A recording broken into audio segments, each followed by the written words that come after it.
Bom, pessoal, bom dia a todos. Para quem não me conhece, eu sou o Renan, CFO da companhia. Temos aqui sentado também o Rodrigo, CEO, e o Luiz, nosso novo gerente de tesouraria e RI, vai passar a ter contato com todos vocês aí, tá? Vamos falar do nosso Investor Day.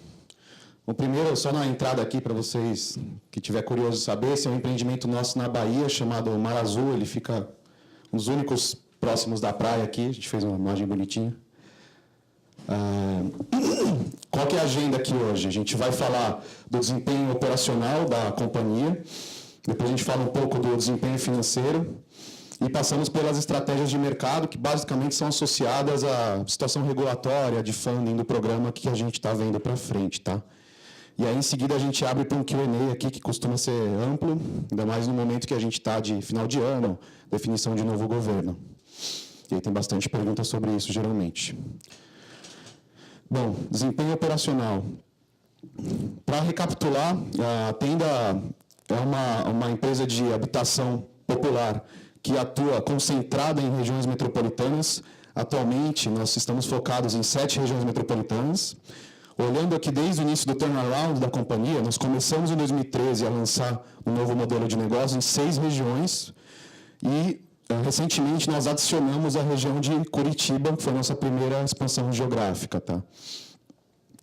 A Tenda tem números relevantes aqui de 13 mil unidades lançadas nos últimos 12 meses e 1,8 bilhões em lançamentos e em vendas também.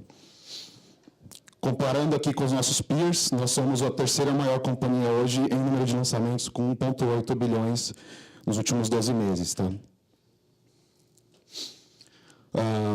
Bem, nós temos aplicado o nosso modelo de negócios, nós temos 4 pilares operacionais que, na nossa visão, têm sido aplicados com sucesso desde o início dessa nova fase da companhia, quando houve a separação de Gafisa.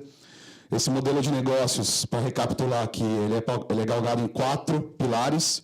Primeiro, a construção através de forma de alumínio, a venda a partir de equipe de vendas própria, a contratação já do empreendimento no momento de lançar, a gente lança contratado, e a venda já integrada com o processo de repasse, que é a venda repassada. Esses 4 pilares norteiam a nossa execução do dia a dia. E tem 2 filosofias que a gente traz para dentro da companhia, também galgada nesses pilares aqui, que, primeiro, a eficiência operacional. Então, através desses pilares, nós conseguimos ter um domínio do processo produtivo e uma boa competitividade dos custos. Essa é a grande ambição da Tenda, essa empresa com a melhor competitividade de custos do mercado, é isso que a gente ambiciona. E o crescimento racional. Nós atuamos só em regiões metropolitanas e a gente pensa em expansão geográfica de uma forma bastante cautelosa, em que o grande gargalo que dita o ritmo da nossa expansão geográfica é a capacidade que a gente tem no nosso nível gerencial de ir para as novas regiões, desbravar essas novas regiões. Então, o crescimento da companhia, ele não é a maior ambição que nós temos no longo prazo. A maior ambição que a gente tem é ser a empresa mais rentável do setor e a gente avalia que conseguiria isso através do domínio do processo construtivo e de uma boa competitividade de custos. Então, toda a decisão que a gente toma mais em função de ganhar rentabilidade do que de ganhar tamanho. Tá? E nos próximos slides a gente vai falar um pouco do desempenho da companhia em todo o ciclo de negócios dela, né? Passando pelo banco de terrenos, lançamentos, as vendas e repasse, a execução de obra e a entrega. Pensando aqui no banco de terrenos, a Tenda ela tinha um risco operacional muito grande até 2016 de performance em função do seu tamanho do banco de terrenos. O banco de terrenos ele era insuficiente para a gente fazer o resultado dos próximos anos. E quando a gente avalia o que foi executado, a gente acabou conseguindo executar, mas foi uma situação muito linear, muito perigosa. A gente conseguiu crescer bastante em lançamento com pouco terreno. A partir de 2017, esse desempenho ele mudou de uma forma interessante. Então, a gente consegue ver um ratio aqui, que é quanto eu adquiri de terreno sobre quanto eu lancei.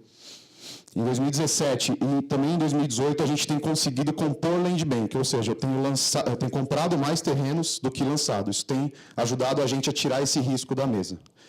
Na nossa visão, hoje a Tenda não tem mais um risco de execução por causa de land bank, mas a gente vai ver um pouquinho mais para frente aqui que a gente ainda não está satisfeito com o nível atual desse banco de terrenos. O que é importante também no nosso modelo de negócio é como a gente atua em regiões que são regiões metropolitanas, em geral o argumento da permuta não funciona muito bem. Então a gente costuma comprar muito mais em cash, pagando em dinheiro, do que trocando por unidade. Apesar disso, algo que a gente usa muito nas negociações é iniciar os pagamentos próximo ao lançamento.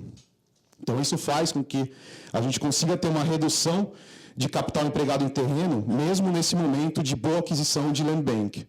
Esses aqui são os dias de capital empregado em terreno que a gente tem no nosso balanço. Tá? Então, o que a gente imagina para frente é, mesmo compondo o land bank, quando eu começo a pagar associado ao lançamento, eu não deveria ter grandes exposições de caixa, que é mais ou menos o que vem acontecendo até aqui. Bem, como é que está a situação da cobertura dos lançamentos para o nosso land bank? Em geral, o mercado faz uma conta mais simples de quanto eu tenho de land bank em bilhões, dividido por quanto eu lanço em bilhões, para se avaliar quantos anos de land bank a gente tem. Essa não é a forma que a gente gosta de olhar dentro de casa. A gente gosta de olhar para dentro do nosso plano de negócios, quanto dos meus terrenos eu já tenho comprado. Por que isso aqui é importante? Porque tem uma série de terrenos que eu já tenho dentro de casa que eu não consigo lançar antes. Exatamente porque eles são fases posteriores de um mesmo lançamento. Então, não adianta eu pegar um empreendimento de 3.000 unidades, que eu vendo só 400 unidades por ano, e lançar as 3.000 unidades de uma vez só. Eu lanço ele faseado. É isso que faz com que eu tenha land bank para os próximos anos. Então, a nossa grande política interna aqui é ter 3 anos de land bank dentro de casa. Ou seja, os lançamentos dos próximos 3 anos precisam estar todos comprados. A situação atual que a gente tem é basicamente de 2 anos e meio. Então, a gente ainda está insatisfeito com o nível desse land bank. Nós ainda deveríamos, se a performance comportar, nós deveríamos comprar mais terrenos do que lançar para chegar nessa política. Esse indicador ele já é bem mais sustentável do que era no ano passado, mas ainda tem coisa para adquirir aqui. A gente tem 2 praças principais em que esse gap está concentrado. A primeira é São Paulo. São Paulo é a nossa maior região hoje, é o nosso maior land bank hoje, mas é a região em que a gente vê possibilidade de expansão ainda assim. Então, uma parte disso está aqui. E a outra região é Curitiba, que é a região que a gente entrou no ano passado, e ainda tem pouco land bank, porque a gente está dando um passo de cada vez lá. Bom, pensando em velocidade de vendas, a Tenda ela vem crescendo em vendas para e passo com o land bank e lançamento. Nos últimos 9 meses, a gente vendeu 1,4 bilhões. Quando a gente compara isso com o guidance que nós demos, se a gente analisasse esses 9 meses, a gente vai ver que está dentro do guidance, então a previsibilidade lá foi boa. E a gente teve um apoio muito grande aqui do Faixa e Meia, a gente vai falar um pouquinho mais para frente. A grande questão aqui, por que a gente consegue acertar o guidance na Tenda, na prática? Porque a gente está operando nas mesmas regiões o tempo todo. Então, a gente consegue ter uma boa visão de quanto aquela região consegue vender por mês. Por exemplo, quem é do Rio aqui, a gente tem uma região no Rio chamada Campo Grande, uma grande região lá na zona oeste do Rio de Janeiro, que a gente está lançando empreendimentos lá nos últimos 5 anos, consistentemente. Então, a gente sabe quase que exatamente quanto que aquela região vende. Portanto, eu sei quanto eu consigo colocar no meu plano de negócio para os próximos anos. Então, uma boa questão aqui da gente operar concentrado é que eu ganho histórico de vendas nas regiões em que eu atuo. Isso ajuda bastante na previsibilidade e faz com que, empresa para dentro, a gente tenha uma boa visão do quanto a gente consegue vender no próximo ano. E aí, como a gente falou, o Faixa e Meio ele tem se tornado mais representativo no negócio da Tenda. A gente consegue ver aqui nesse gráfico de baixo o impacto que o Faixa e Meio tem na velocidade de vendas da Tenda. Então, o Faixa e Meio ele ganhou tração a partir do 2º semestre do ano passado. E a gente consegue ver claramente como o VSO melhorou de lá para cá. Então, de fato, o grande ativo do Faixa e Meio no nosso negócio é conseguir colocar a possibilidade de um cliente de muita baixa renda comprar nosso imóvel. O cliente entre 1 salário e 2 salários, agora ele se torna elegível a comprar o apartamento dele, e antes ele não conseguia no faixa 2. Então, como a pirâmide de renda no Brasil ela é muito aberta, facilita muito para a Tenda vender imóveis no Faixa e Meio. E interessante é que para a Tenda isso não significou uma perda de margem, porque a Tenda ela já operava com um preço baixo, bastante baixo. Em função da nossa competitividade de custos, a gente conseguia ter uma boa margem bruta, cobrando barato. Então, o Faixa e Meio ele trouxe mais velocidade sem atrapalhar a margem da companhia. Aqui do lado direito, a gente mostra o nosso desempenho versus os peers, abrindo esse desempenho antes da existência do faixa e meio e depois da existência do faixa e meio. Então, nos últimos 12 meses anteriores à entrada do faixa e meio, a Tenda ela tinha 23% de velocidade de vendas líquida, já era a melhor do mercado. Mas, com a entrada do faixa e meio, a velocidade de vendas ela cresceu 30%, de 23% para 30%. Então, esse é o VSO trimestral que a gente passou a ter. Continuou sendo a melhor do mercado, mas a gente abriu mais distância em relação aos próximos colocados. Esse é o grande impacto que faixa e meio trouxe no nosso negócio. E ele é desproporcional para quem consegue ter preços mais baixos, que é o caso da Tenda, por isso que ele ajudou muito no modelo de negócio. Tá? Por que a Tenda já conseguia ter uma velocidade de venda superior, mesmo antes do faixa e meio? O nosso modelo de negócios ele tem duas questões muito importantes que ajudam nesse fator aqui. A primeira é que a gente opera concentrado nas grandes regiões metropolitanas. E essas regiões elas têm uma demanda muito superior à oferta. E isso faz com que a gente consiga ter uma velocidade de vendas interessante. Então, essa concentração geográfica apoia muito nisso. E a outra coisa é que, pela boa competitividade de custo, a gente consegue cobrar bem barato. Isso faz com que a gente consiga clientes de rendas menores, e tem muito mais clientes de renda baixa no Brasil do que clientes de renda alta. Então, o nosso modelo de negócio ele traz um bom diferencial aqui em relação aos competidores nesse aspecto. Pensando no repasse, o repasse ele é a próxima ponta do processo. Né? Então, eu vendo e no momento da venda, eu aprovo o cliente no banco, mas esse cliente tem uma burocracia para cumprir até que ele seja de fato repassado, que ele assine a hipoteca dele. E aí, quanto tempo leva para a gente partir desse momento, que é a venda, para chegar no momento de assinatura da hipoteca, que é o repasse? Atualmente, 1,2 meses. A Tenda ela veio ganhando uma eficiência importante aqui ao longo do tempo nesse item. E o grande reflexo disso aqui é no contas a receber de balanço da companhia. O contas a receber que lá atrás, antes da gente, no começo da gestão do Rodrigo, quando ele chegou em 2011 aqui na Tenda, o contas a receber que ele era de 1.200 dias, ele passou hoje para 109 dias. Então, quanto mais rápido a gente repassar, menos contas a receber a gente tem, mais rápido a gente gira esse ativo no balanço e ajuda muito a geração de caixa. Esses ganhos que a gente vem tendo ao longo do tempo, primeiro, em 2011 a gente não tinha venda repassada. Então, de fato, quando a gente criou esse modelo operacional, que é lançar contratado e vender repassado, a gente começou a colher frutos. Mas, de um tempo para cá, essa venda repassada ela já estava operando e a gente ainda assim continua ganhando eficiência. Isso vem, de fato, da melhoria contínua do processo. Como a gente está operando nas mesmas regiões, com as mesmas pessoas, quem repassa os empreendimentos para a gente hoje é a nossa própria equipe, que fica dentro dos nossos escritórios. E como a gente tem uma boa previsibilidade de vendas, vocês viram no slide anterior, a gente sabe exatamente quantas pessoas eu preciso e as pessoas sabem quantos processos elas vão receber para repassar todo mês. Então, isso faz com que a gente tenha uma manutenção ali de previsibilidade que ajuda muito no negócio. As pessoas elas vêm ganhando melhoria, elas vêm melhorando o processo mês a mês, nas interlocuções com o banco, a gente saber exatamente, são coisas muito triviais, mas, por exemplo, qual é a resolução que a Caixa pede que a gente envie os documentos. São coisas simples que fazem com que a gente se torne expert no assunto por atuar sempre igual nas mesmas regiões. Isso faz com que a gente tenha colhido melhorias contínuas até agora. Olhando para frente, nós não imaginamos que existam muito mais ganhos para serem capturados aqui. A gente já colheu muitos frutos disso, já gerou muito caixa antecipado, né, reduzindo o capital de giro da companhia.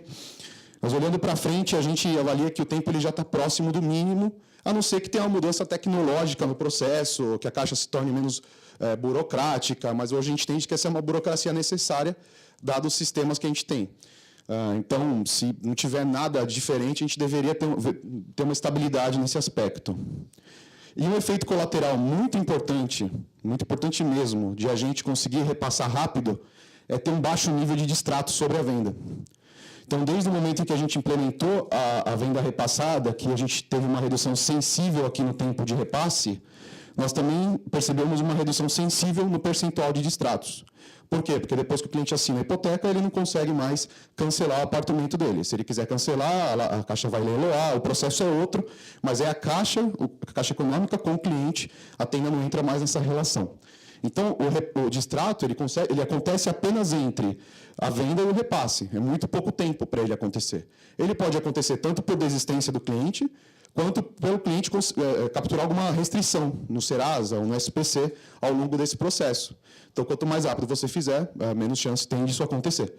Isso faz com que a gente tenha reduzido bastante o percentual de distratos da companhia. Como é que a gente está em relação aos competidores aqui nesses itens?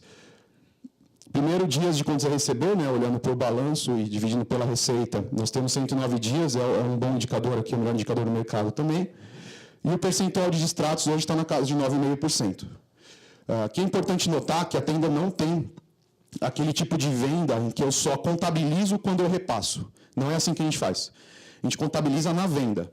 O que é a venda para a Tenda? É o cliente ser aprovado no sistema da Caixa, online, que se chama SICAQ, e a gente ter recebido o sinal desse cliente e ele assinado um contrato comigo.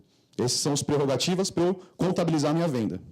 A partir daí, esse cara tem o tempo de repassar de 1,2 meses. Então, a gente contabiliza antes do repasse. E esse número está, mesmo assim, a gente tem um indicador interessante aqui de 9,5%. Tá? Próximo item aqui, custo de obra. Na nossa visão, esse é o item mais relevante para a Tenda. Essa é a grande ambição da companhia. É aqui que boa parte dos esforços estão concentrados de reduzir o custo de obra da companhia. Como é que a gente vem performando nisso ao longo dos anos? Desde o início do novo modelo, lá em 2013, a gente reduziu o custo de obra comparando com a inflação em 40%. Isso é equivalente a um ganho de produtividade de 7% ao ano. Esse é um número que a gente trabalha muito para fazer e é aqui que a gente concentra os esforços. Então, a comparação aqui é do INCC com o nosso custo de obra por unidade produzida. E onde é que a gente consegue ver como é que a gente conseguiu reduzir esse custo de obra ao longo de todo esse tempo? O fator principal aqui é esse índice de produtividade que mostra quantas pessoas eu preciso para produzir um apartamento. Algumas pessoas do mercado acompanham esse número, que é um número muito interessante. A Tenda ela partiu aqui de um número de 4,7, antigamente ele era bem maior que isso, e hoje ela tem 2,9 pessoas para produzir um apartamento por mês. Esse indicador ele demonstra que grande parte dessa evolução aqui veio do menor componente de mão de obra. A gente conseguiu executar a mesma coisa com menos pessoas. E uma velocidade de produção que também subiu ao longo do tempo e hoje ela está basicamente estabilizada na casa de 8 alto aqui, quase 9%. Então a gente consegue produzir rápido e consegue produzir com menos pessoas. Como que isso é possível? A Tenda ela montou um modelo de negócio muito simples. A gente só atua em 7 regiões. Nessas regiões, eu sempre estou produzindo unidades, eu nunca paro de produzir. E mais importante do que isso, a gente só tem um produto. Então, a gente está sempre produzindo a mesma coisa.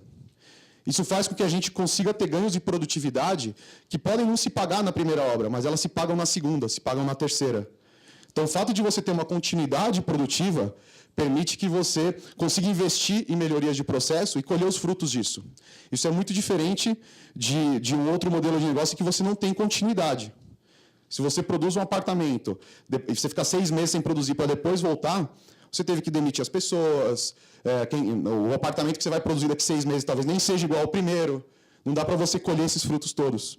Então, o fato de a gente conseguir ter essa continuidade no mesmo produto faz com que a gente tenha esses ganhos até agora. O que a gente está vendo daqui para frente? Na prática, a nossa avaliação é que a gente já cortou mato alto. Se vocês olharem aqui o indicador dos últimos 3 anos, ele não vem mais caindo de uma forma tão representativa. O grande foco de atuação na companhia até agora foi para dentro da torre, né, dentro dos apartamentos que a gente constrói. Nós reduzimos quantas pessoas eu preciso para montar a forma de alumínio, nós internalizamos o processo de pintura, e agora as pessoas que pintam são nossas, e elas produzem no mesmo ritmo da forma de alumínio, parte elétrica, hidráulica. A gente focou muito torre para dentro. Agora nós temos desafios mais sofisticados, que é pensar a torre para fora, como, por exemplo, a infraestrutura do empreendimento, a fundação, a terraplenagem. Esses são processos que são menos padronizados. Cada terreno precisa de um tipo de fundação, de um tipo de terraplenagem. Então, é mais sofisticado você pensar em padronização desses processos. A gente tem vários projetos dentro da companhia para conseguir fazer isso funcionar e continuar ganhando produtividade, mas é bem menos óbvio do que foi até agora. E, além disso, a gente também imagina para frente uma mudança do comportamento dos custos dos materiais. A gente já percebeu isso em 2018. Alguns materiais importantes para a gente, como aço e concreto, já têm sofrido pressão de incremento. E com o mercado reaquecendo, faz sentido que essas matérias-primas continuem a subir de uma forma um pouco desproporcional. Então, nós deveríamos ver daqui para frente um cenário um pouco mais adverso do que a gente teve até agora, que foi um cenário em que eu consegui controlar bem os custos de matéria-prima e consegui ter muita produtividade de mão de obra. Então, Mato Alto já foi, mas a gente tem vários projetos na companhia para continuar ganhando alguma coisa aqui. Bom, pensando em entregas, um indicador interessante aqui é que desde que a gente lançou nosso novo modelo de negócios lá em 2013, nós já entregamos 30 mil unidades, na verdade são 29.900 e alguma coisa, por isso tem um tiozinho aqui. É um número bastante relevante para a Tenda, que é uma empresa de 10 mil unidades por ano, mais ou menos. E naturalmente a gente entregou todas essas unidades do modelo de negócio novo no prazo. Por que a gente fez isso? Agora a gente tem um modelo muito simples de construção que leva 11 meses para produzir um apartamento. Todo um empreendimento. Então, eu demoro 11 meses para construir um empreendimento e a minha obrigação de construir são em 36 meses. Então, eu tenho muita flexibilidade de quando é que eu começo a obra e, ainda assim, eu consigo entregar a obra muito no prazo. O nosso tempo médio de entrega hoje são 17 meses, então ele está bem dentro desses 36 que eu tenho que entregar. Então, a Tenda avalia que o atraso de obra é uma questão do passado. As últimas 30 mil unidades que a gente entregou são no prazo, o novo modelo permite isso, e a gente não imagina que esse seja um tema que a gente vai tratar daqui para frente na companhia. E um indicador importante aqui é como é que vem o nosso custo de manutenção pós-obra desde que a gente começou o novo modelo de negócios. Esse indicador ele mostra quanto eu gasto por mês das unidades que eu tenho em garantia. As unidades em garantia, as unidades que eu entrego ficam 5 anos em garantia. Então, o cálculo que a gente traz aqui é que lá em 2015 custava R$ 23,00 por mês para cada unidade em garantia que eu tenho. Hoje, olhando para o todo, ele custa R$ 49,00. O que foi esse salto absurdo que a gente teve aqui? Foi o empreendimento Assunção, que quem acompanha a gente viu no primeiro trimestre, um empreendimento entregue de legado há 4 anos atrás, teve um problema muito grande de contenção, é um empreendimento com o maior desnível que a Tenda já executou na sua história, das 100 mil unidades que a gente já entregou, ele é o maior desnível que a gente já fez. Ele é um problema sério de contenção e antes que a gente tivesse qualquer problema mais grave com o cliente, alguma coisa séria, um desastre, a gente decidiu refazer toda a contenção do empreendimento. Foi extremamente caro, mas isso é muito menos arriscado do que passar por algum desastre. Então, esse número entrou aqui e ele piorou muito o número do total. E quando a gente olha a performance do novo modelo de negócios, que são essas 30 mil unidades entregues, a gente percebe um custo decrescente ao longo do tempo. E como é que a gente consegue ter um custo decrescente aqui? Pelo mesmo motivo pelo qual a gente consegue ter um custo de obra reduzindo também, pela padronização. Então, eu entreguei o primeiro empreendimento do novo modelo de negócios e eu tive um custo altíssimo. Para exemplificar para vocês, o problema que a gente teve aqui foi um problema elétrico. A gente teve que refazer toda a elétrica do empreendimento.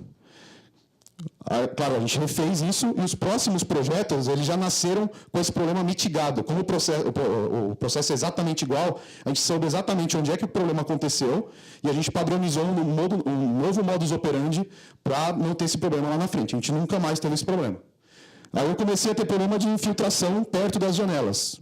Entre a forma de alumínio e a janela, ficava um espacinho e começava a ter infiltração. A gente notou isso na primeira entrega com esse problema e a gente corrigiu isso na próxima, porque os projetos são iguais.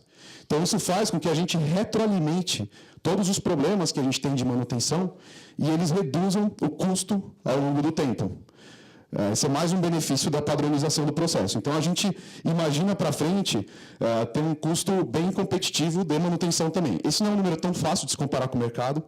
As empresas não divulgam assim, o custo de manutenção. Essa é a forma que a gente acompanha dentro de casa. Mas dá para ter alguma proxy pela provisão de manutenção que cada empresa tem no balanço, dividindo pelo número de unidades entregues e tal. Então, a gente avalia que tem condições de ser competitivo também nesse indicador aqui. Tá? Bem, e uma novidade, não é nada bombástica, mas a novidade é que a expansão geográfica que a gente está planejando agora, nesses próximos meses, é Goiânia. A gente vinha falando para vocês que nós temos capacidade operacional de crescer uma região por ano. A gente fez isso em Curitiba ano passado. E a região que a gente está trabalhando para lançar esse ano é Goiânia. O empreendimento primeiro chama-se Parque Cerrado. O que é interessante aqui de Goiânia? Primeiro, que a Tenda já atuou lá e ela tinha 3 terrenos, já terrenos de legado, que funcionam muito bem para o novo modelo. A gente consegue lançar dentro do nosso modelo de negócios atual. Então, a gente usa um capital empregado que estava na operação, que a gente não estava se conseguindo desfazer. A gente já vinha tentando vender há um tempo, não conseguiu. Vai aproveitar ele para lançar. Temos um gerente bastante sênior dedicado lá a essa função, já faz um tempo, ele está olhando a praça, entendendo a prefeitura, a Caixa Econômica, há um bom tempo. Já temos a legalização desse empreendimento feito, mas a gente ainda não fez o lançamento, porque esse empreendimento seria um faixa e meio, e com essa revisão que pode acontecer do faixa e meio para 2019, a gente prefere esperar a conclusão dessa discussão para ver se ainda vale a pena lançar no faixa e meio ou não. Então, a discussão aqui a gente não sabe exatamente em que dia, em que semana, em que mês eu vou lançar, só esperando a conclusão do faixa e meio. Esse projeto está aprovado. E como é que a gente está pensando para frente essa questão de expansão geográfica? Hoje nós já temos pessoas atuando em mais 2 regiões, que seriam as 2 próximas regiões em que a gente conseguiria expandir. Mas isso que a gente fez até agora, de crescer uma região por ano, se provou bastante interessante na nossa visão. A gente teve muitas descobertas em Curitiba e valeu muito a pena a gente ter ido devagar lá na entrada. Em Goiânia, a gente imagina que também não vai ser diferente. A gente vai descobrir muita coisa ao longo do início do processo que vai fazer a gente acertar o rumo do quanto eu deveria investir, como eu deveria investir nessa região. Então, a gente prefere ser prudente e crescer bem lentamente se o mercado permitir. Então, apesar de ter pessoas olhando 2 regiões, a gente não avalia que seria prudente crescer mais do que uma região por ano. Se a gente vai conseguir ou não crescer uma região por ano, aí depende de como é que está, se a gente conseguiu comprar os terrenos, como é que está a performance da praça. Então, essa é a capacidade operacional que a gente tem para os próximos anos. Por que é tão crítico? Por que a gente estuda tanto? Uma região nova, ela traz muitas incertezas. A Caixa Econômica local opera de forma diferente das outras regiões. A prefeitura opera diferente, o cartório opera diferente. Esses são aprendizados que a gente prefere ter antes de entrar. A lei de contrapartida entre as regiões é diferente. Isso pode fazer o projeto ficar mais ou menos rentável. Então, tem muitas diferenças que a gente prefere estudar muito bem antes de entrar na praça e tomar uma decisão errada. É por isso que a gente vai devagar. Isso passa por ter pessoas muito qualificadas olhando essa praça. Então, hoje a Tenda ela tem um excesso de gerentes de negócio sendo formados na nossa cultura, no nosso código de ética, avaliando a performance, para a gente ganhar segurança que essas pessoas estão prontas para representar a Tenda nas novas regiões. Elas estão em formação, mas estão trabalhando nas regiões atuais. Então, sem alguém de fato qualificado, a gente não conseguiria crescer para a Goiânia, por exemplo. Então, a gente aposta muito no crescimento dessas pessoas, e isso é o que dita o ritmo de uma região por ano, é ter pessoas prontas para atuar nessas regiões. Uma outra novidade também, que essas vocês já sabem desde o início do ano agora, nós desenvolvemos um novo produto dentro do nosso modelo de negócios. Antes nós tínhamos sempre empreendimento sem elevador, até térreo mais 4 andares, e nós agora trabalhamos até 10 andares com um elevador. Isso aqui são empreendimentos que nós lançamos em São Paulo. Isso aqui é a foto do empreendimento Alameda Freguesia, que fica na freguesia. E a gente opera nesse tipo de empreendimento ainda no faixa 2, ou seja, eu coloquei o elevador, é uma comodidade adicional para o cliente, eu rateei o custo de condomínio para ficar um valor menor, porque agora a gente tem mais unidades no mesmo terreno, então se isso faz com que o condomínio fique virtualmente igual ou até um pouquinho mais baixo, então para o cliente essa é uma solução muito melhor do que o térreo mais 4. E para a Tenda também, especialmente. Por quê? Um grande mercado que a gente ainda tem capacidade de crescer dentro do modelo de negócio é São Paulo. E São Paulo tem uma questão diferente dos outros mercados, que é a carência de terrenos grandes. É muito difícil você conseguir adquirir terrenos grandes e livres dentro da cidade de São Paulo. Então, a medida que a gente tomou foi como é que eu consigo adensar mais esse terreno, de forma que eu consiga agora comprar terrenos menores. Então, a Tenda conseguiu, com essa medida, passar a comprar terrenos, ao invés de 10 mil metros quadrados, 5 mil metros quadrados. O que é um mundo de diferença quando você pensa na disponibilidade de terrenos de São Paulo. E, além disso, apesar do elevador trazer um custo adicional, no caso de São Paulo, isso é amplamente positivo. Por quê? São Paulo tem o maior custo de terreno do Brasil. Então, você consegue agora ratear esse custo de terreno por mais unidades, o que acaba fazendo com que a margem bruta do empreendimento não seja afetada. Essa é uma solução muito positiva. E como a gente construiu um modelo em que o apartamento ele é igual ao TR+4, ele é construído basicamente da mesma forma, com algumas diferenças logísticas, a gente consegue aplicar todo o nosso modelo de negócios para esse empreendimento aqui. Eu vendo na mesma loja, eu tenho os mesmos comparativos de custo, então isso facilita toda a nossa execução. E aí, pensando para frente, como é que a gente vê a expansão desse faixa 2 com elevador, lá dentro de casa a gente chama de faixa 2E? É muito menos óbvia a entrada no resto do Brasil. O que fez sentido para São Paulo foi... São Paulo não tem muitos terrenos grandes, então, se eu quiser crescer em São Paulo, eu preciso ter uma solução em terrenos menores. E a outra coisa é que o custo de terreno em São Paulo é muito mais caro e essa equação faz sentido em São Paulo. Quando você vai para regiões que tem mais oferta de terreno, que você encontra terrenos grandes e que o terreno não é caro, talvez não faça sentido fazer essa expansão. Então, a Tenda está analisando região a região, onde é que faria sentido expandir, mas nós não avaliamos que nenhuma região, mesmo que a gente entre, vai ter uma diferença de desempenho tão relevante quanto São Paulo teve. Para a gente ter uma ideia, o ano de 2017, a Tenda comprou 4 bilhões em VGV. Desses 4, 2 bilhões foram em São Paulo, metade das compras da Tenda. Esse desempenho só foi possível pela entrada do faixa 2E.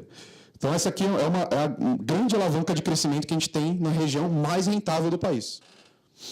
Mas, para as próximas regiões, mesmo que tenha alguma diferença de desempenho, não deveria ser nada tão relevante, se é que a gente vai para as próximas regiões com isso. Tá?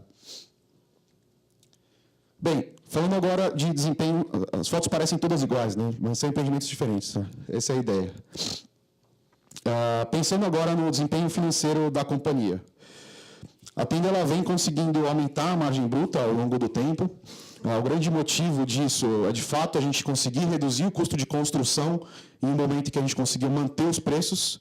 Então, isso trouxe mais rentabilidade para a companhia. A base de receita também aumentou ao longo do tempo. E quando a gente olha a margem bruta ajustada, ela está, nesses últimos 9 meses, em 35,9%, dentro do guidance que nós demos, que é de 34% a 36%. Como é que esse desempenho se compara com a concorrência? Então, em termos de receita, a Tenda é a terceira maior, assim como ela é em lançamentos, em vendas. Em termos de margem, essa aqui é a margem bruta com os custos financeiros. Tá? A Tenda tem um desempenho de margem bruta nos últimos 12 meses superior aos concorrentes também. Pensando em D&A, a Tenda, por ter um modelo muito simples, ao longo do tempo ela conseguiu manter o D&A de maneira real, né? Pensando na inflação, a gente conseguiu manter o D&A ao longo do tempo. Pensando agora em 2018, a gente teve um incremento bastante relevante, uma boa parte desse incremento foi um ajuste contábil que não deve acontecer de novo, que foi o ajuste do turnover no nosso stock option. Muito menos pessoas saíram em relação ao que a gente esperava, o que é muito bom. Mas isso trouxe um impacto no custo contábil do stock option, então afetou o número de 2018. Pensando para frente, a gente consegue ter uma replicabilidade muito grande dos nossos negócios sem crescer geograficamente. Né? Então, São Paulo tem uma estrutura muito forte montada, a gente consegue lançar mais lá e eu consigo diluir melhor o D&A. Mas pensando na expansão geográfica, ela tem uma dinâmica diferente. A dinâmica da expansão é primeiro você investe, depois você vai para a região. Então, a Tenda, mesmo se ela continuar crescendo nas taxas que a gente viu até agora, a gente não deveria mais ver uma diluição de D&A, porque eu começo a investir muito mais cedo para fazer as expansões. Então, a gente vai ver que isso é um bom nível de D&A, mas a gente não espera passar por grandes ganhos a partir daqui. E olhando as despesas de vendas, no desempenho mais recente, a gente teve um ganho importante aqui nas despesas de vendas. Isso traz 0,5% de margem líquida para a companhia. E são dois grandes fatores aqui que nos ajudaram a fazer isso. O primeiro é o faixa e-mail. É mais fácil vender faixa e-mail. Você faz uma ação de marketing e vem muito mais cliente de baixíssima renda do que o cliente de 2 a 4 salários.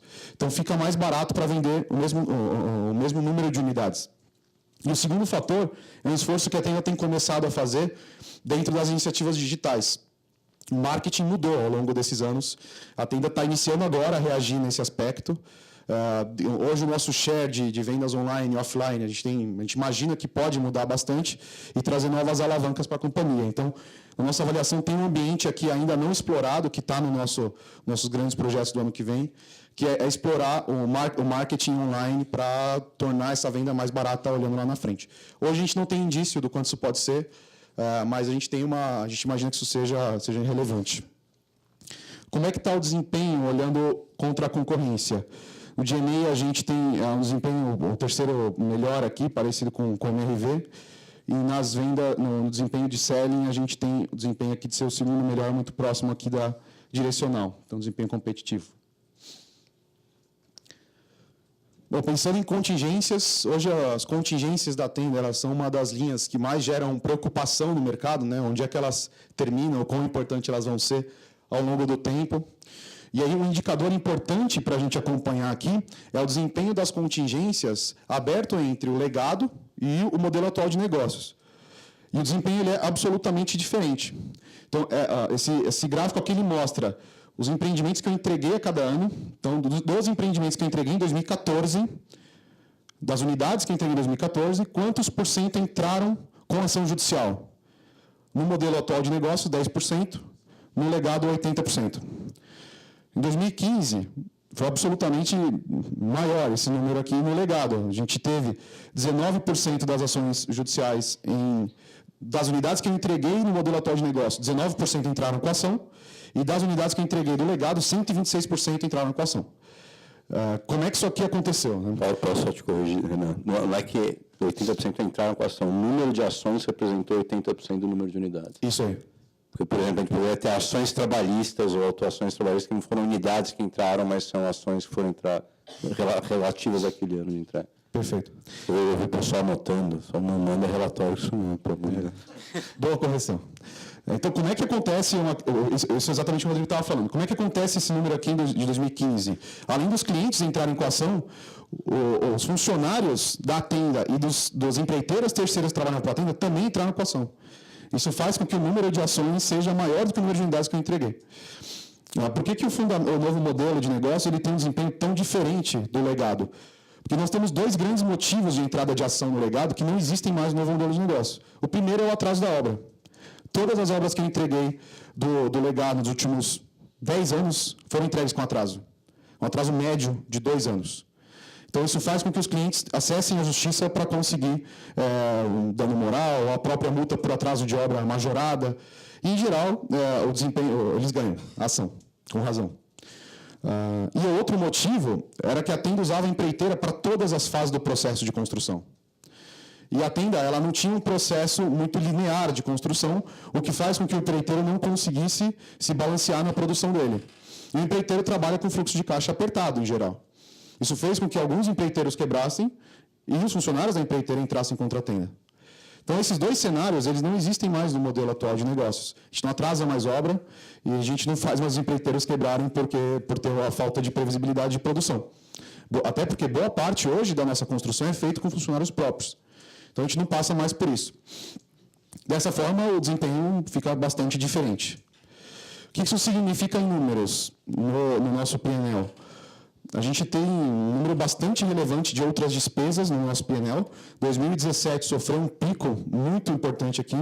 Uma parte disso foram eventos que foram ajustes contábeis one-off também, como, por exemplo, eu perdi uma arbitragem muito alta, e aí acabou afetando o número.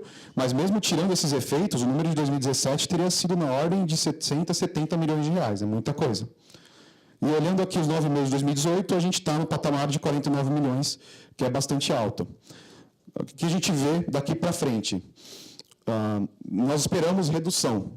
Como é que a gente vê isso? O número de causas abertas na companhia já reduziu. Então, em 2016, nós tínhamos 10 mil causas abertas. Hoje, nós temos 7.500 causas abertas. Então, e a gente demora um pouco para passar isso para o PNL. O cliente ele abre o processo é analisado na justiça, a gente é citado, depois tem o primeiro julgamento, aí a gente provisiona o valor.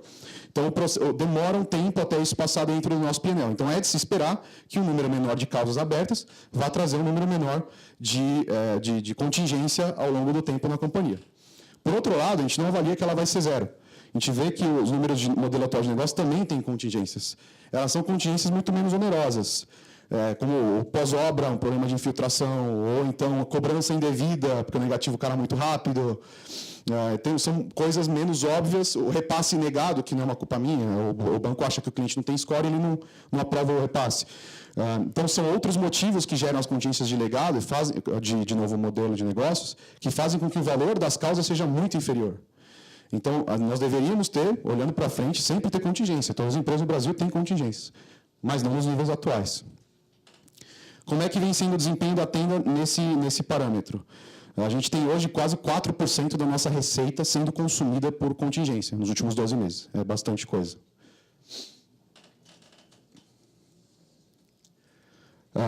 Pensando aqui em lucro e margem, a Tenda, desde o modelo de negócio que a gente implementou lá em 2013, a gente conseguiu virar o P&L para positivo lá em 2015, ainda com uma lucratividade muito baixa. Nos últimos 9 meses, a gente conseguiu atingir aqui 152 milhões de lucro, que já é uma margem líquida um pouco mais aceitável, aqui de 12%. E a gente conseguiu fazer isso gerando caixa ao longo desse tempo. Então, a Tenda tem gerado, em média, aqui 15% a 20% do caixa sobre PL todo ano. É um número bastante relevante, a gente vai ver como isso impactou a desalavancagem da companhia lá na frente. Comparando contra os concorrentes, a gente está misturando média alta com baixa renda, que tem uma ciclicidade aqui, não é o mesmo momento para todo mundo, né, a gente sabe. A gente entregou aqui o segundo maior lucro do mercado e a terceira maior margem líquida do mercado nos últimos 12 meses. Tá? E aí, bem, onde é que está o diferencial da Tenda, então? O diferencial da Tenda financeira, na nossa visão, está no giro de capital. A gente consegue girar o capital empregado da companhia 1,7 vezes dentro de um ano. Por quê? Justamente por esse modelo que nós atuamos de ter uma boa velocidade de vendas, um baixo custo de construção para possibilitar um preço baixo, um land bank para os próximos 3 anos, ou seja, eu tenho land bank suficiente para operar, mas eu não tenho tanta matéria-prima assim dentro de casa que atrapalha meu custo de capital. Então, 3 anos, na nossa visão, é o que faz sentido e melhora o giro de capital empregado. E a velocidade de repasse que reduz os dias de capital empregado em contas a receber, como a gente já viu lá atrás. Quanto mais rápido eu repassar, menos capital empregado eu tenho. Então, uma execução premiada nesse sentido ajuda muito o giro de capital empregado. Isso faz com que nós tenhamos um ROCE, né, retorno sobre capital empregado, de quase 22% aqui, também bem superior à média do mercado.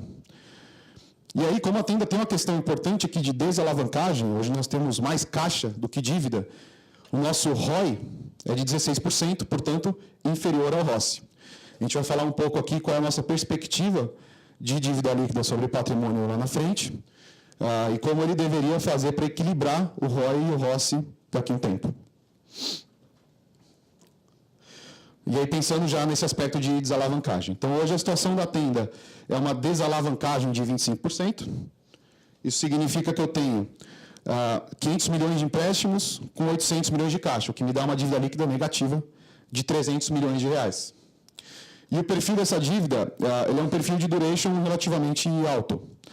Hoje nós temos no balanço uma dívida importante aqui, um CRI que nós captamos no início desse ano, com um duration de 2,4, e uma debenture que nós captamos agora em setembro, com um duration de 4 anos.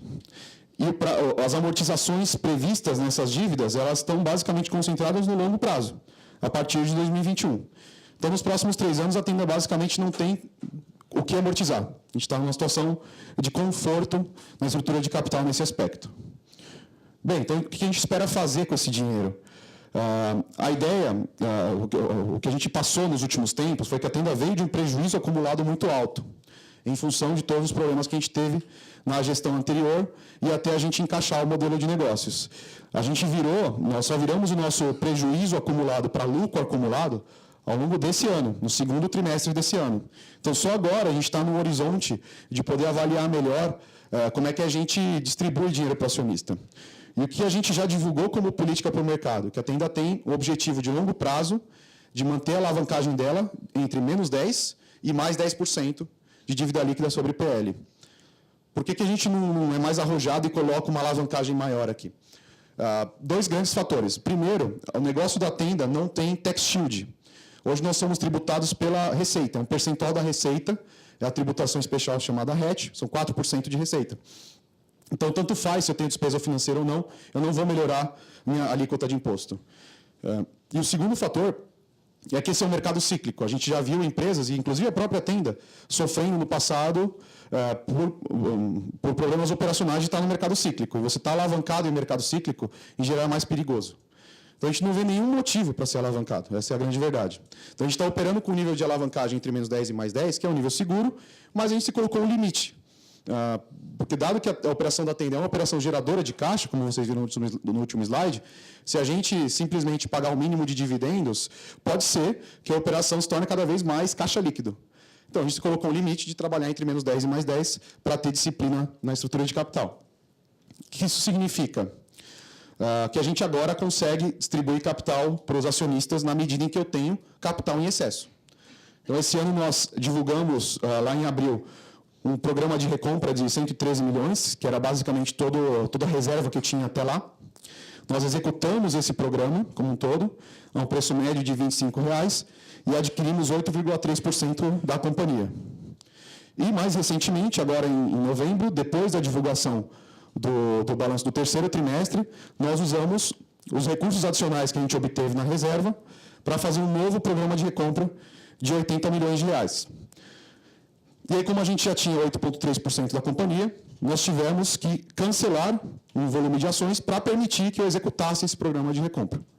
Então, a gente cancelou em torno de 4% das ações da companhia para poder fazer frente ao novo programa daqui para frente. Como é que foi a decisão? Essa pergunta vai vir no Q&A, então já vou antecipar. Como é que foi a decisão entre recompra e dividendo aqui? Existe uma instrução da CVM que permite a utilização da recompra dentro do exercício, quando você tem prejuízo acumulado. Então, se você virou para lucro acumulado no exercício, você consegue usar a reserva daquele ano para fazer a recompra, mesmo antes do ano fechar. Então, a recompra é uma baita opção, e na nossa visão, a ação está desvalorizada. A gente pode até olhar isso pela performance, que a gente comprou a R$ 25,00, hoje a ação está próximo de R$ 29,30. Então, fez sentido para a gente usar a recompra, porque ela era, na prática, a única alternativa disponível. E porque o cenário de preço estava fazendo sentido. Daqui para frente, após o fechamento desse ano, a Tenda, se ela fechar com lucro, ela vai ter reservas. E aí a gente consegue ter uma decisão mais isonômica entre dividendos e recompra. Isso vai ser decidido junto com o conselho a todo momento. Qual é a melhor estratégia de distribuição? Para esse ano, na nossa visão, fez todo sentido usar a recompra porque era a alternativa. Bom, pensando em estratégias de mercado. O funding no setor hoje ele vem do FGTS. O FGTS, ao longo dos últimos anos, ele conseguiu prover uma estabilidade muito boa para o setor. A gente vê os concorrentes MRV, Direcional Tenda, crescendo ao longo do período de crise do Brasil, porque o funding foi um funding estável. E a demanda de baixa renda é uma demanda latente. Além do déficit habitacional, a formação de famílias é muito grande nessas faixas de renda baixa que a gente atua. Então, isso fez com que a gente tivesse, tanto nós quanto os competidores, uma situação muito boa para crescer, para ajustar nosso modelo de negócios. Daqui para frente, a gente avalia que esse cenário mudou. A grande fonte de funding nossa, que é o FGTS, ela começa em 2019 numa situação mais pressionada do que a gente teve nos outros anos. Essa pressão, a gente consegue verificar ela na arrecadação líquida e também consegue verificar ela no próprio orçamento do FGTS, que prevê a liquidez do fundo, é quanto de dinheiro disponível o fundo tem. Esse dinheiro ele é decrescente, ele já caiu em 2017, a gente vai falar por quê, e ele também deve cair nos próximos anos aqui. Então, a gente nasce com uma situação de FGTS diferente do que o setor teve nos últimos 6 anos. Qual foi a grande questão? Por que isso mudou tanto? Por que a expectativa de FGTS mudou tanto agora? Foram 2 grandes motivos. O primeiro e principal foi o saque das contas inativas. Isso fez com que a liquidez do fundo sofresse essa redução expressiva aqui entre 2016 e 2017. Tiveram outros impactos positivos do saque das contas inativas no mercado como um todo, mas como fonte de funding para a habitação, isso acabou reduzindo a liquidez do FGTS. Até aqui, o FGTS ele basicamente conseguiria emprestar o volume atual sem ter muitas preocupações. Com a liquidez reduzida, esse cenário muda bastante. A outra coisa que mudou de forma importante é a existência do faixa e meio. O Faixa e Meia é um programa de muito êxito, que conseguiu fazer clientes entre 1 e 2 salários mínimos comprarem imóveis onde eles escolhessem, num modelo bem diferente do Faixa 1. No Faixa 1, em geral, empreendimentos eram muito grandes, ele recebia um empreendimento que nem sempre ele escolheu. No Faixa e Meia, ele vai numa construtora da escolha dele, compra um imóvel, tem uma hipoteca assinada, o imóvel que ele comprou tem um tamanho médio de 300 unidades dentro da cidade, com toda a infraestrutura. Então, é um modelo de muito êxito, mas ele tem um consumo de subsídios muito superior ao Faixa 2. Então, isso deve fazer com que 2018 seja o primeiro ano do programa em que o governo, em que o FGTS consuma os 9 bilhões de subsídios orçados. E, inclusive, já noticiou um incremento de 500 milhões de subsídio para fazer frente a essa pressão. Então, o Faixa e Meia ele também mudou a dinâmica do quanto de recursos são necessários para operar no Minha Casa Minha Vida. Esses dois fatores trazem uma pressão para o FGTS que não existiam no passado. Qual que é o lado... Então, esse é o que a gente tem uma perspectiva aqui, uma perspectiva de piora do ambiente de recursos para o FGTS. Qual que é o outro lado da moeda? O outro lado da moeda é a demanda altíssima que a gente tem no setor de habitação de baixa renda no Brasil. Então, da formação de famílias aqui em torno de 1,3 milhões, que são formadas de famílias por ano, 900 milhões operam, nascem, são famílias que crescem dentro do faixa 1,5 e 2 do Minha Casa Minha Vida. Então, uma boa parte disso aqui são famílias entre R$ 1.600 de renda a R$ 3.200 de renda. 600 mil famílias formadas por ano nessa faixa. Então, quando a gente compara as duas coisas juntas, a gente está falando que 70% das famílias do Brasil se formam dentro dessas faixas. Então, a demanda é muito alta para Minha Casa Minha Vida. E, além disso, a Tenda, como modelo de negócios, ela vem se preparando de uma forma importante para passar por essas pressões há algum tempo. O Rodrigo já vem falando com vocês há um tempo que a gente esperava pressões na FGTS, a gente vem falando isso já há mais de um ano. Esse momento chegou. E a gente tem no nosso modelo de negócio algumas fortalezas para passar por isso. Quais são eles? Primeiro, é o crescimento racional. A Tenda não depende de um crescimento expressivo para ganhar rentabilidade. A gente já viu os números lá atrás. O que a gente precisa para ganhar mais ROI, hoje, eu estou num ROCE de 22 e um ROI de 16. O que eu preciso ganhar para conseguir fazer isso é distribuir dinheiro. Então, a gente não tem mais, e a gente tem caixa para isso. Então, a gente não tem necessidade de crescimento para manter um nível de rentabilidade adequado.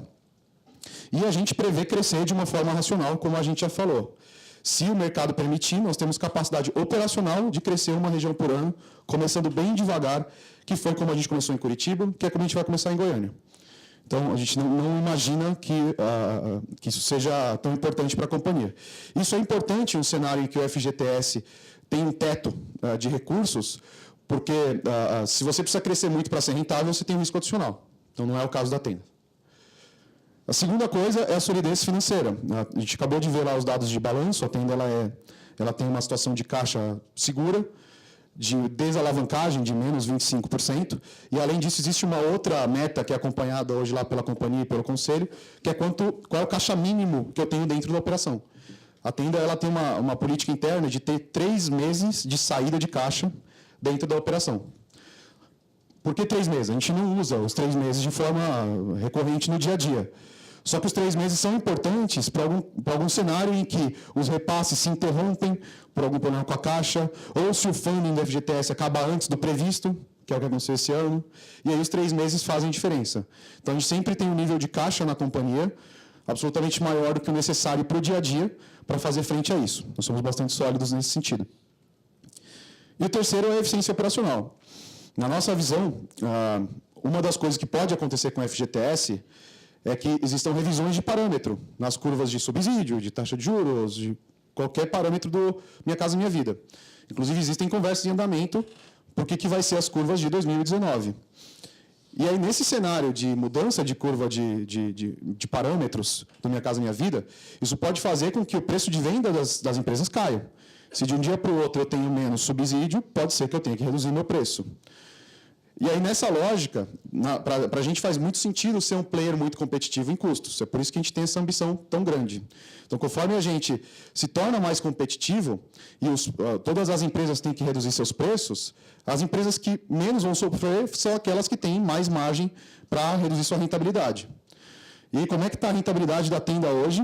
E o que teria sido a rentabilidade da Tenda nos últimos meses se a gente já estivesse em um cenário de muito estresse do FGTS? Hoje, a margem bruta da Tenda, nos últimos 12 meses, ela foi de 36%. Quando a gente quebra essa margem bruta entre o modelo atual de negócios e o legado, a gente vê um desempenho bem diferente entre as duas.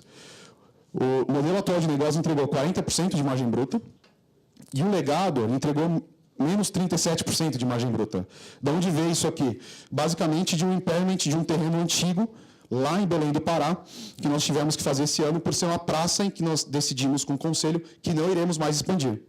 Então, isso fez um impairment, a gente fez um impairment de quase 20 milhões de reais aqui só nesse item.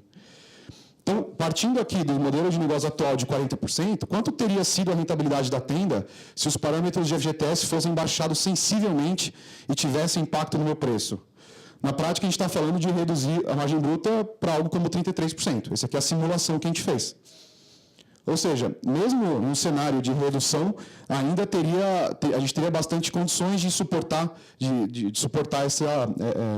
essa pressão do FGTS.